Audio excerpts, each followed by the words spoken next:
"I like you, but I'm not in love with you," she stated. I simply nodded, responding, "Thank you for clarifying." Following this, I began treating her akin to a mere housemate I happened to favor. Her distress was palpable when the romantic gestures, tokens of affection, and morning greetings abruptly ceased. I, a 28-year-old man, had shared a home with my girlfriend, Meredith, 26, for approximately 18 months. Our entire relationship spanned 3 years. The previous Tuesday, she initiated what she termed a candid discussion regarding our bond. She expressed that while she deeply cared for me and cherished my companionship, she wasn't romantically smitten. She articulated her affection for me as an individual, yet conveyed an absence of that intense, passionate devotion she once felt, or perhaps never truly experienced. Her desire for honesty stemmed from valuing our camaraderie and wishing to avoid misleading me. I absorbed the information, then inquired if she intended to end our relationship. She promptly refused. She enjoyed our shared living situation. We functioned effectively as a duo, and she wished for no alterations. She simply sought transparency about her emotions. I nodded, conveyed gratitude for her explanation, and affirmed my appreciation for her openness. She appeared relieved, offered a hug, then settled down to watch television. That evening, sleep eluded me. The conversation replayed incessantly. She desired to continue cohabiting, sharing a bed, dividing expenses, and engaging in partner activities, but without being in love with me. She liked me, nothing more. Very well. If her sentiment was merely friendly, I would reciprocate that same level of regard. Wednesday morning brought no good morning kiss. No sleep well babe message upon my early departure for work. When she messaged asking about dinner preferences, I replied, "I'll pick something up on my way home, thanks. Not cold, just collegial." I visited the florist where I customarily purchased her weekly blooms. The recurring order was canceled. $12 weekly accumulates when purchasing flowers for a flatmate.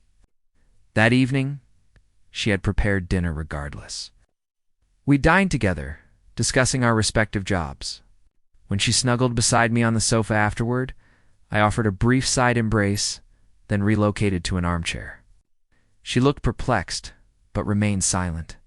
Thursday, I thoroughly cleaned and reordered the apartment. All my personal care items were moved to the hallway bathroom. The guest room was repurposed as my private office sleeping area. Upon her return, I explained my belief that we required distinct spaces. Given our status as essentially housemates who liked each other, her face displayed an odd, involuntary twitch. "Roommates?" she questioned. "Well, yes. You like me? I like you. We share living quarters. That's the definition of roommates." She contended we were still a couple, still dating. I questioned the viability of that if she lacked romantic love for me. She countered that many couples maintain relationships without being in love. I asserted that sounded like a platonic arrangement with physical benefits, an arrangement I found unappealing. Friday brought new developments. She arrived home with takeout from my preferred establishment. The expensive Thai eatery we reserved for special events, a lavish spread. She declared her wish for a pleasant evening together. I thanked her, consumed my portion, split the cost with her via Venmo, and headed to the gym. Approximately 15 texts arrived during my treadmill session. Messages ranged from, "Why are you behaving this way?" to, "We need to talk, and please come home so we can resolve this." I responded, "Behaving like what? I assumed you'd be content. You were honest about your sentiments, and I'm respecting them by modifying my conduct accordingly. No pressure, no expectations. Simply two individuals who appreciate each other sharing a dwelling." When I returned, she was awaiting me. She accused me of being trivial and immature. I remained composed. I stated I was merely mirroring her energy. She desired a friend. She had one, a decent one. I would divide bills, fulfill my share of household duties, and offer agreeable company. However, the boyfriend experienced the romance. Outings, presents, emotional support, future planning was reserved for someone genuinely in love with me. She slept in our former room. I slept in the guest quarters. Saturday morning, she prepared breakfast. 2 plates of her distinctive French toast, the kind she only made for celebratory occasions or when seeking something. "Can we please just revert to how things were?" she pleaded. "This is how things are now," I responded. For housemates who like each other, she blamed me for punishing her candor. I denied punishing anyone. I was simply being truthful myself, truthful about what I was prepared to contribute to someone whose feelings for me were merely fondness. For days have now passed. The atmosphere in the apartment is strained. She consistently attempts to initiate couple-oriented activities, film nights, dinner outings, weekend plans. I politely decline or propose inviting other acquaintances to make it a group event. I am not being unkind. In fact, I am an excellent flatmate. The residence is cleaner than ever. I observe quiet hours, respect her personal space, and maintain a friendly and courteous demeanor, simply abstaining from any boyfriend-related actions. The alarm commenced yesterday when her sister telephoned regarding their mother's upcoming birthday dinner next month. She inquired if we were still attending as a pair. I suggested she should probably just state I couldn't make it. When she questioned why, I reminded her that familial dinners are typically for romantic partners, and we were merely housemates who liked each other. The expression on her face, you all, was as if she suddenly comprehended the value of what she had discarded. But then again, she received precisely what she requested. Honesty, no pressure. Just 2 individuals who appreciate each other coexisting in the same dwelling. First update. Indeed, events unfolded exactly as I anticipated. A week has passed since the commencement of Operation Roommate, and Meredith's composure is unraveling. Her reaction isn't one of fury, but rather a realization of, I didn't intend it that way. Initially, allow me to address some remarks. No, my behavior is not passively aggressive. I am merely embodying precisely what she claimed to desire.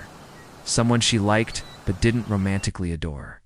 I am treating her identically to how I treat my acquaintance Marcus, whom I appreciate but am not enamored with.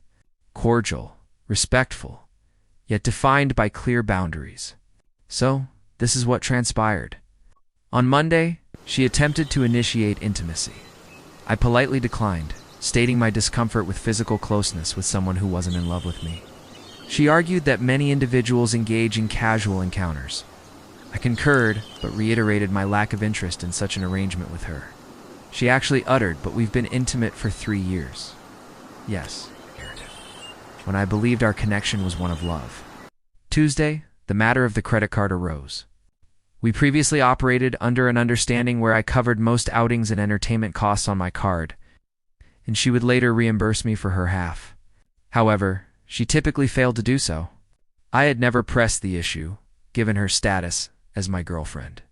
But housemates divide expenses equally. Consequently, I sent her an itemized Venmo request covering the past 3 months. $1,847. This represented her share of all our dinners, concerts, weekend excursions, and so forth. She telephoned me instantly. "Are you serious right now?" I replied, just squaring accounts between flatmates. No urgency, but by month's end would be ideal. Her stammering was extraordinary. Apparently, she considered those expenditures gifts, because I was the man in the relationship. I reminded her that we were not in a relationship. We were housemates who liked each other. She promptly disconnected the call. Wednesday, her close friend Qley arrived, clearly dispatched as an intermediary. We all shared dinner, naturally paid for individually, and Qley persisted in commenting on my perceived coldness. How Meredith was simply being honest about her emotions, and how relationships evolve. I posed a question to Qley. Would she wish to date someone who explicitly declared a lack of romantic love for her? Silence ensued. Then I inquired if she would want her boyfriend to perform all the typical partner duties. Flowers, dates, emotional bolstering, future planning, while knowing he didn't truly love her. More silence. Meredith discreetly kicked her beneath the table. The action was quite evident. Thursday, this proved to be the pivotal moment. Meredith's automobile required significant repairs. Substantial ones, approximately $2,200 worth. For the preceding 2 years, guess who had assisted with major vehicle expenditures? I had, because that's what partners do. She messaged asking if I could provide financial assistance. She promised repayment.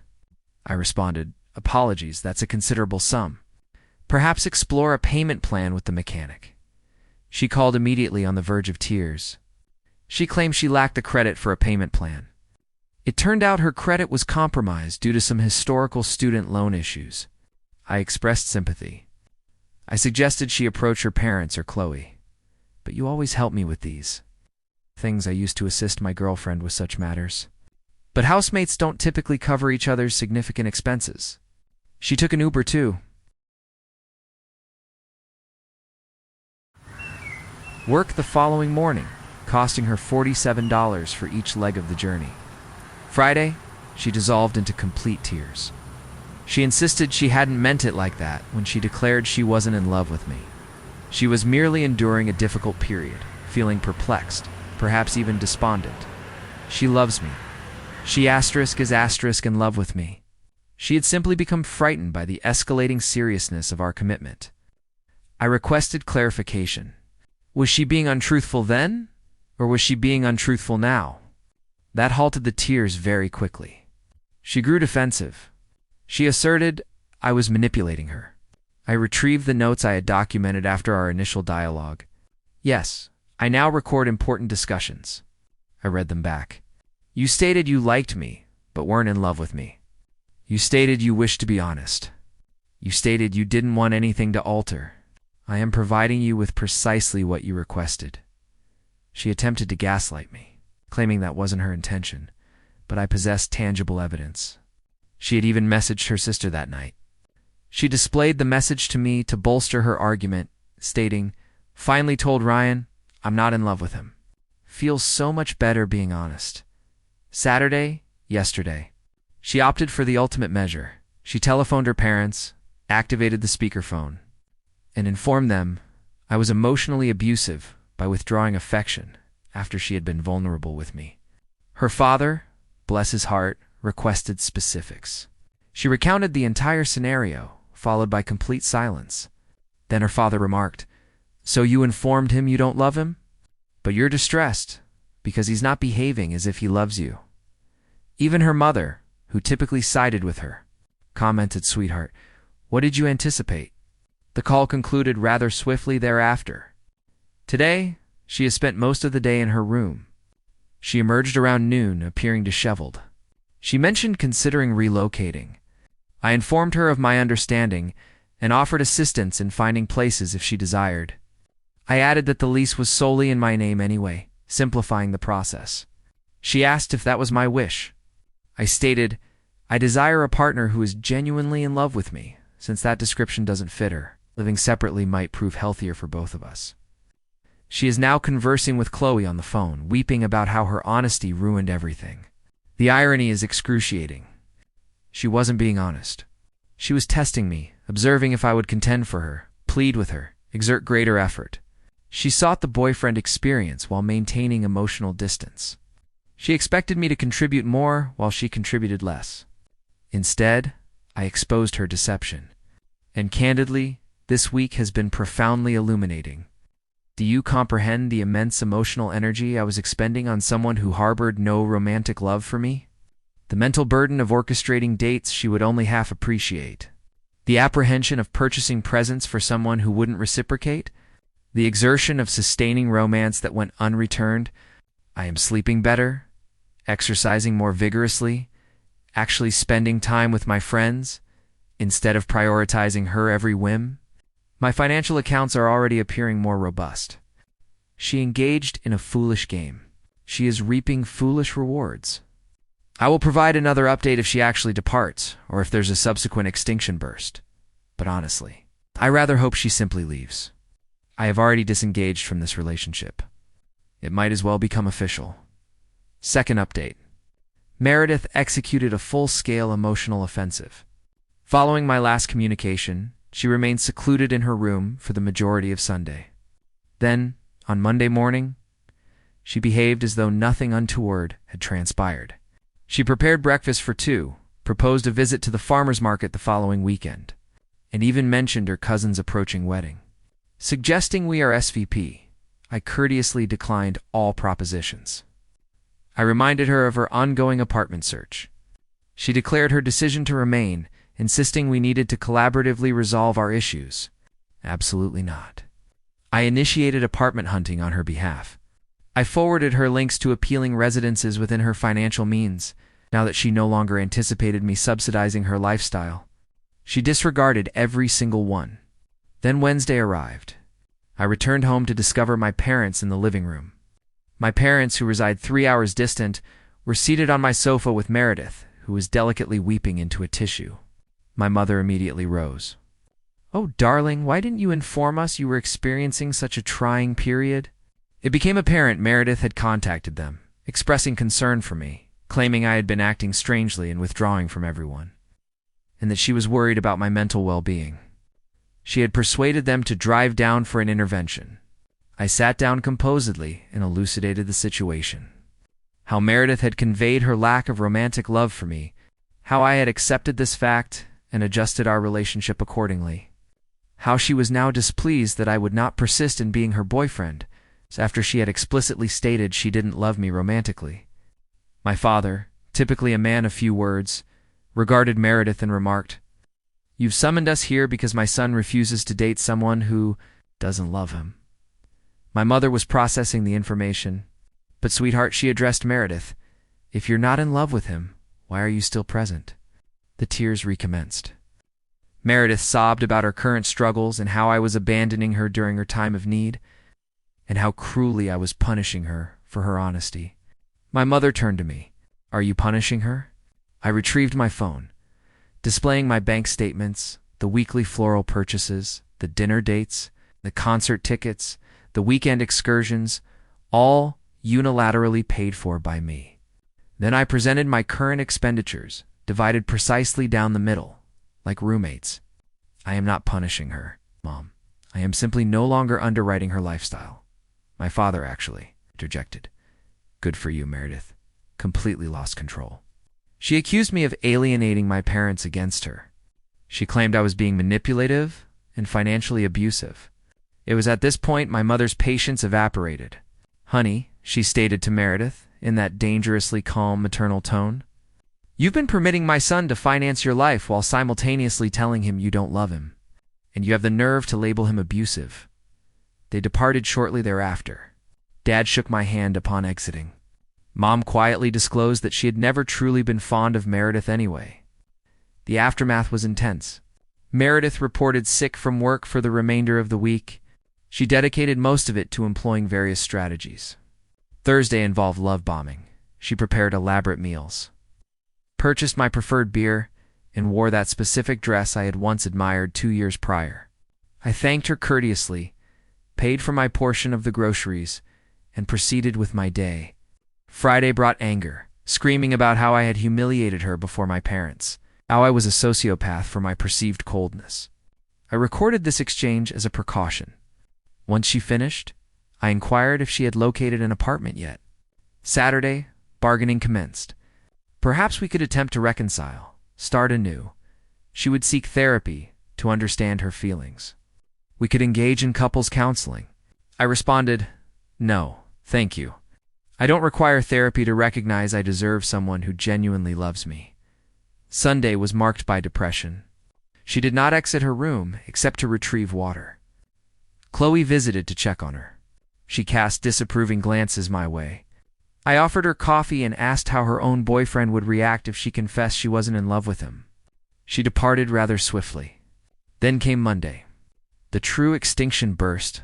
I awoke to numerous texts from mutual acquaintances. Meredith had posted on social media concerning our breakup. We weren't a couple, but fine. However, here's the inventive aspect.